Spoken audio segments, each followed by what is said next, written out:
शुक्रवार के दिन मां संतोषी का व्रत और पूजा की जाती है। इस पूजा के दौरान माता की आरती, पूजा तथा अंत में माता की कथा सुनी जाती है। आइए जानें, शुक्रवार के दिन की जाने वाली संतोषी माता के व्रत की कथा।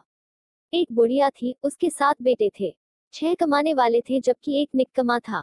बुढ़िया 6 बेटों की रसोई बनाती, भोजन कराती और उनसे जो कुछ जूठन बचती वह 7वें बेटे को दे देती। एक दिन वह पत्नी से बोला, देखो मेरी माँ मुझसे कितना प्रेम करती है। वह बोली, क्यों नहीं, सबका झूठा जो तुमको खिलाती है। वह बोला, ऐसा नहीं हो सकता, मैं जब तक आंखों से न देख लूं मान नहीं सकता। बहू हंसकर बोली, देख लोगे तब तो मानोगे। कुछ दिन बाद त्योहार आया।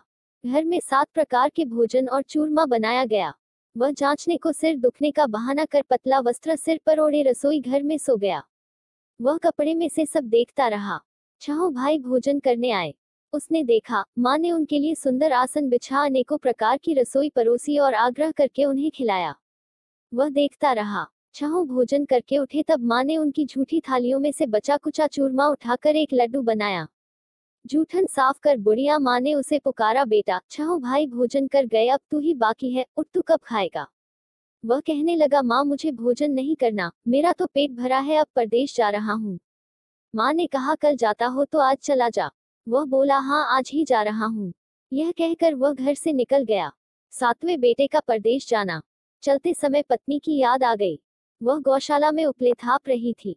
वहां जाकर बोला, हम जावे परदेश आवेंगे कुछ काल, तुम रहियो संतोष से धर्म आपनो पाल। वह बोली, जाओ पिया आनंद से हमारो सोच हटाया, राम भरोसे हम रहे ईश्वर तुम्हें सहाय। 2 निशानी आपन देख धरू में धीर, सुधी मति हमारी बिसारियो रखियो मन गंभीर। वह बोला, मेरे पास तो कुछ नहीं, यह अंगूठी है सो ले और अपनी कुछ निशानी मुझे दे। वह बोली, मेरे पास क्या है, यह गोबर भरा हाथ है। यह कहकर उसकी पीठ पर गोबर के हाथ की थाप मार दी। वह चल दिया। चलते चलते दूर देश पहुंचा। परदेश में नौकरी। वहां एक साहूकार की दुकान थी। वहां जाकर कहने लगा, भाई मुझे नौकरी पर रख लो। साहूकार को जरूरत थी, बोला रह जा। लड़के ने पूछा, तनख्वाह क्या दोगे।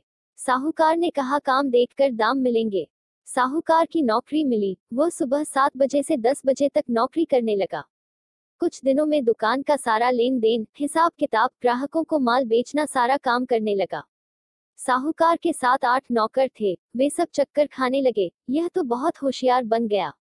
सेठ ने भी काम देखा और 3 महीने में ही उसे आधे मुनाफे का हिस्सेदार बना लिया। वह कुछ वर्ष में ही नामी सेठ बन गया और मालिक सारा कारोबार उस पर छोड़कर चला गया। पति की अनुपस्थिति में सास का अत्याचार। इधर उसकी पत्नी को सास ससुर दुख देने लगे, सारी गृहस्थी का काम करा के उसे लकड़ी लेने जंगल में भेजते। इस बीच घर के आटे से जो भूसी निकलती उसकी रोटी बनाकर रख दी जाती और फूटे नारियल की नारियली में पानी। एक दिन वह लकड़ी लेने जा रही थी। रास्ते में बहुत सी स्त्रियां संतोषी माता का व्रत करती दिखाई दी। संतोषी माता का व्रत। वह वहां खड़ी होकर कथा सुनने लगी और पूछा, बहनों तुम किस देव